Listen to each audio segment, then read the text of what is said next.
afternoon and welcome to the news this afternoon. Before the major stories, here's the headlines. Buhari says e-Naira will increase Nigeria's GDP by $29 billion. Northern Coalition has called to allow Igbo succeed. Borno State to close all IDP camps by December 31st. Abia community begs Ibazu to recall traditional ruler. And on the foreign scene, Egypt lifts state of emergency in force since 2017. To bring you the text of these and other stories, I am Israel O. Now the news in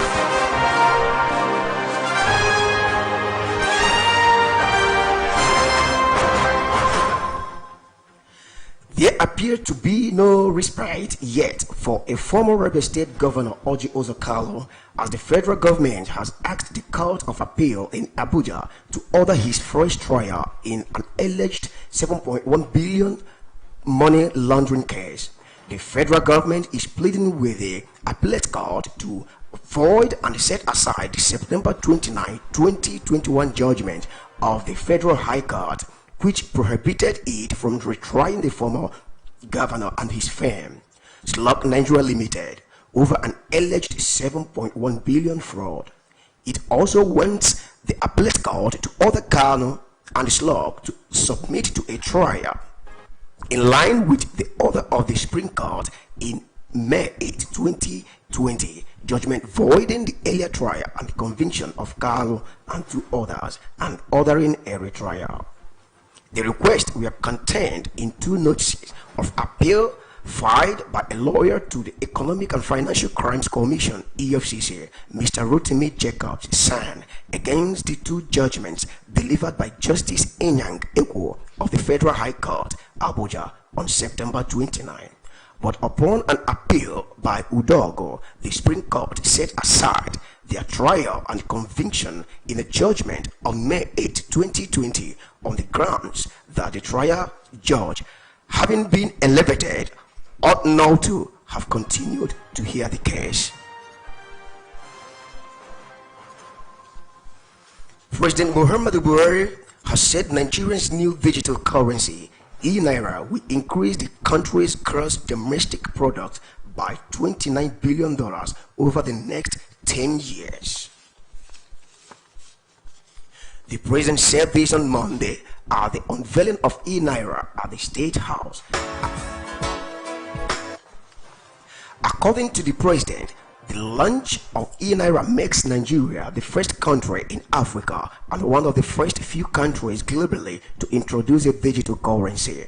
The new payment system, which took the Central Bank of Nigeria (CBN) 4 years to roll out, is expected to drive financial inclusion, serve as a backbone for electronic payment in Nigeria, and also enable the government of more people from the informal to the formal sector, hence scaling up the tax base of the country. President Buhari also expects it to enable the government send direct payment to the citizen eligible for specific welfare programs, as well as foster cross-border trade. The president also commended the governor of the Central Bank, Godwin Emefiele, his deputies, and the entire team of staff who worked tirelessly to make the launch of Africa's first digital currency a reality. NDLEA, chairman of the National Drug Law Enforcement Agency, retired Brigadier General Buba Marwa, has recommended integrity drug test as requirement for all politicians seeking public office and public office holders. Marwa told newsmen that the idea behind the call for the test is to reduce the prevalence of drug abuse in the country. For our youth, who are the bulk users of drugs, and we, for instance, feel that the tertiary institutions we need to do drug tests for the students before they start school or when they return from vacations. And so when students know they are going to be tested, and if they turn positive, it could affect their progress in school, they tend to report back. Equally, it will help us know who are those people that need help early enough before it gets worse. Since before marriage in Nigeria we do HIV test, genotype, all voluntary, why don't we add the drug test? That will further propel reduction in its use. Because the NDLEA chief said conducting drug tests on intending couples would help detect the problem at an early stage, just as the agency had consistently advocated. Mawa appealed to religious leaders and the parents to consider adopting the test for their children and their members before marriage.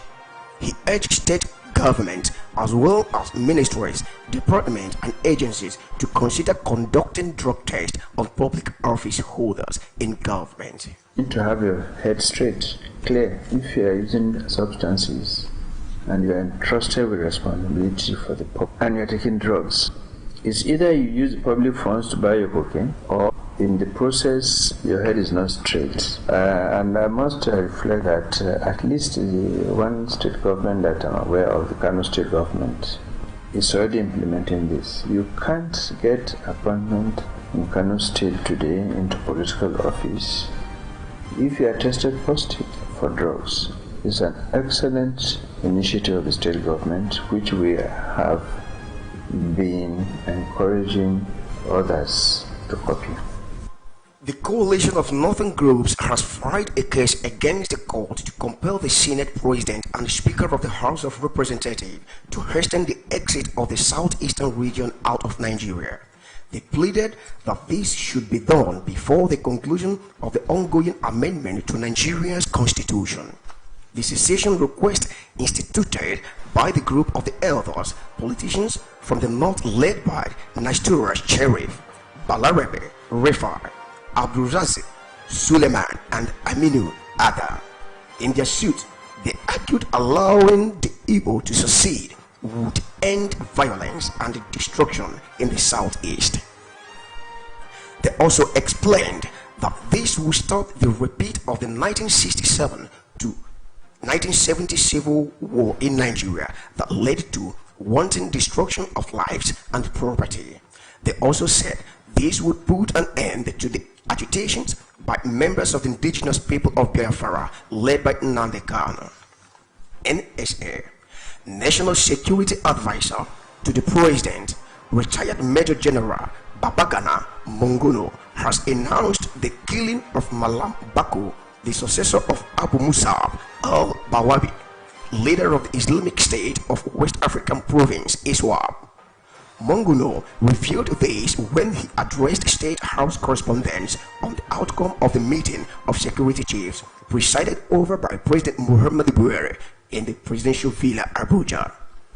Monguno disclosed that Abu Musab's successor, Malam Bako, was neutralized along with prominent member of ISWAP, Musab al-Barnawi. 2 days ago, the man who succeeded him, one Malam Bako, who is also one of the prominent leaders of the Shura Council of the Islamic State West Africa Province, was also taken out, which means basically Shekau is out, Abu al-Barnawi is out, now Malam Bako is out. They are also contending with leadership, and you know these things are also accompanied by a lot of inherent issues of trust, conflict, mutual suspicion and other things. So the operations being conducted by the armed forces in the northern part of the country, they put a lot of pressure on the leadership of the Islamic State West Africa Province, Boko Haram, and also the tangential group known as Islamic State in the Greater Sahara. Still on NSA, on the forthcoming November 6th Anambra gubernatorial election, the NSA said President Buhari have enjoined the security agencies to stamp their feet of authority and ensure sources of election. You are still listening to the Living Radio, the voice of truth. Stay to come on the news. We have business, foreign, sports, and weather updates. Do go nowhere. Stay tuned.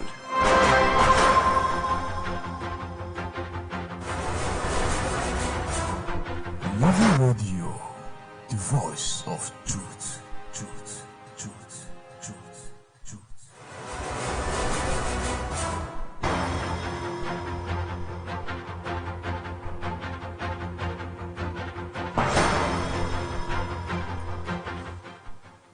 Glad to know you are still with us.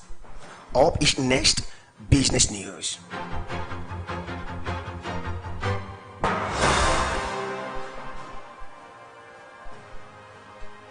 In business, the World Bank has described the continued spending by the Nigerian government on petrol subsidy, which it said is on track to go up 2.9 trillion naira this year. Its country director for Nigeria, Subham Chudhry, who spoke at a pioneer session during the 27th National Economic Summit, said the country could channel the money being spent on subsidies to primary healthcare, basic education, and rural roads. Also speaking at the session, the Minister of Finance, Budget and National Planning, Zainab Ahmed, said the federal government have made provision for petrol subsidy till the end of June next year. The World Bank director, who likened Nigeria to a malnourished individual needing urgent treatment, said some critical decisions need to be made now for the country to realize its potential. The chairman, Presidential Economic Advisory Council, Professor Donyin Salami, said he had argued for a long time that subsidy really needed to go. Onto the foreign scene. On the foreign scene, Egyptian President Abdel Fattah el-Sisi has announced the lifting of the state of emergency in place since deadly jihadists attacked on Coptic Christian churches more than 4 years ago. The North African country has been under a state of emergency since April 2017. Bombings of 2 Coptic churches by an Islamic State group affiliate that killed more than 40 people. Coptic Christians account for around 10% of Egypt's population. Under a state of emergency, police powers such as arresting and holding citizens are extended. Constitutional rights such as freedom of speech and assembly are curtailed. Egypt has 4 years for battling an Islamist insurgency. The attacks have been allegedly concentrated in the northern Sinai Peninsula, but occasionally struck elsewhere in the country.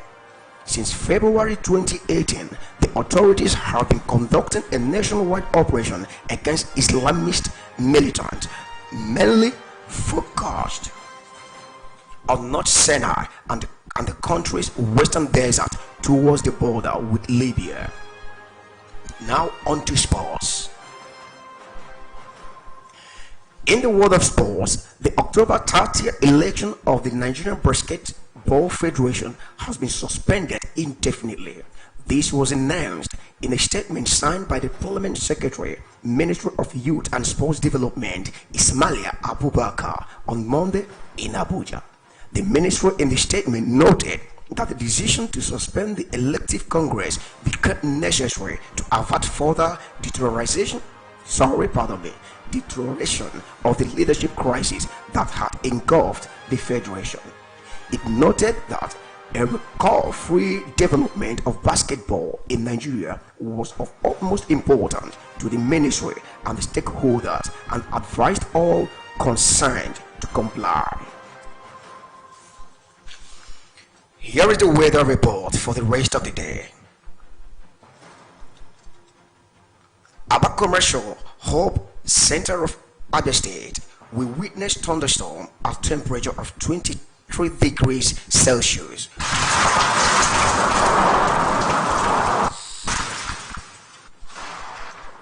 Residents of Umahia, the Abia State capital, will be cloudy at a temperature expected to be around 23 degrees Celsius.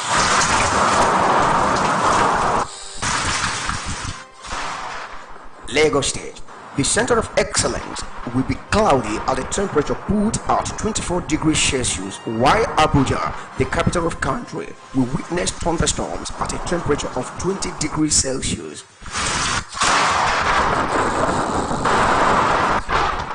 The city of Port Harcourt will witness a rainy evening at a temperature put at 22 degrees Celsius. while the Canaan city of Calabar will witness a thunderstorm at temperature expected to be around 24 degrees Celsius.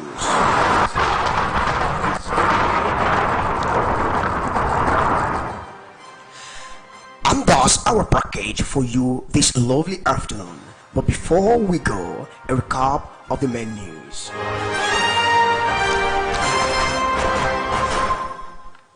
Remember, you heard in the news that the coalition of Northern Group has filed a case against the court to compel the Senate President and the Speaker of the House of Representatives to hasten the exit of the southeastern region out of Nigeria. We equally told you that indigenous of Umos Obakala community, Umuahia local government area, have pleaded with the Abia State government to lift the suspension of Eze Iyonye Simeon Ibezim, their traditional ruler. You also heard from the foreign saying that Egyptian President Abdel Fattah al-Sisi has announced the lifting of the state of emergency in place since deadly jihadist attacks on Coptic Christian churches more than 4 years ago. And that was the news, as edited by Chimex Indubisi. For more information, please call us on 090-9613-1768, or you can join us on our live streaming on www.livingtvradio.com.ng. Also, feel free to download our app there. Join our Facebook page on Living Radio Abba. So remember, we are on Radio Garden Living Radio. I still remain Israel. Thanks for your time and have a lovely afternoon.